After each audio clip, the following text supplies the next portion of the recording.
জামালপুরে বাণিজ্যিকভাবে বাড়ছে বার্মি কম্পোস্ট বা কেঁচো সারের উৎপাদন, তাই বাড়ছে উদ্যোক্তা সৃষ্টি, হচ্ছে কর্মসংস্থানও। রাসায়নিক সারের চেয়ে বেশি ফলন ও দাম কম হওয়ায় কৃষকদের মাঝে কেঁচো সারের জনপ্রিয়তাও বাড়ছে। বৈজ্ঞানিকভাবে পরীক্ষিত কেঁচো সারের উৎপাদন ও ব্যবহার বাড়াতে উৎসাহিত করছে স্থানীয় কৃষি বিভাগ। জামালপুর থেকে ফিরোজ শাহের তথ্যচিত্রে ডেস্ক রিপোর্ট।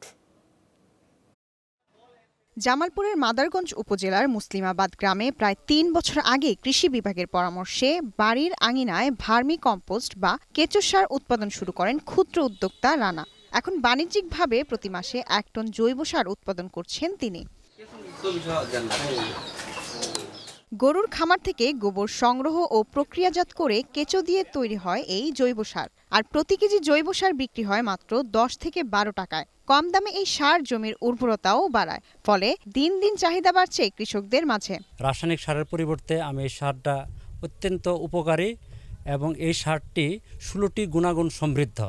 প্রথম যখন আমি সারটা তৈরি করি, তারপর কিছু আস্তে আস্তে এই জিনিসটা আমি সফলতা লাভ করি। ব্যবহার করার পরে খুব ভালো ফল পাওয়ার পরে এবং অনেকেই দেখে, কৃষকেরা দেখে আসার পরে এই সার অনেকেই খরিদ করে নিয়ে যায়। আমার সবজির ক্ষেতে আগে উর্বরতা ক্ষমতা অনেক হ্রাস পেয়ে গেছিল, সবজি লাল হয়ে গেছে এই সার ব্যবহার করার পরে আমার জমির উর্বরতা ক্ষমতা স্বাভাবিক হয়ে গেছে।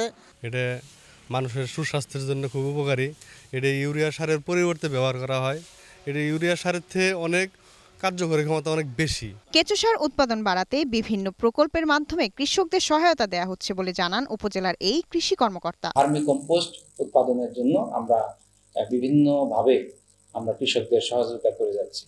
আমাদের বিভিন্ন প্রকল্প রয়েছে। বৃহত্তর ময়মনসিংহ অঞ্চলের ফসলের নির্ভরতা বৃদ্ধিকরণ প্রকল্প, এসএসসিপি রেঞ্জ প্রকল্প, এছাড়া আমাদের পূর্বে NATP 2 একটা প্রকল্প ছিল। এই প্রকল্পগুলো থেকে ভার্মি কম্পোস্ট উৎপাদন করার জন্য আমরা কৃষকদের সার্বিকভাবে সহযোগিতা করে থাকি। এই সারের ব্যবহার যত বাড়বে, ততই ক্ষতিকর রাসায়নিক সারের ব্যবহার কমে আসবে বলে মনে করছেন কৃষিবিদরা। Global television news desk.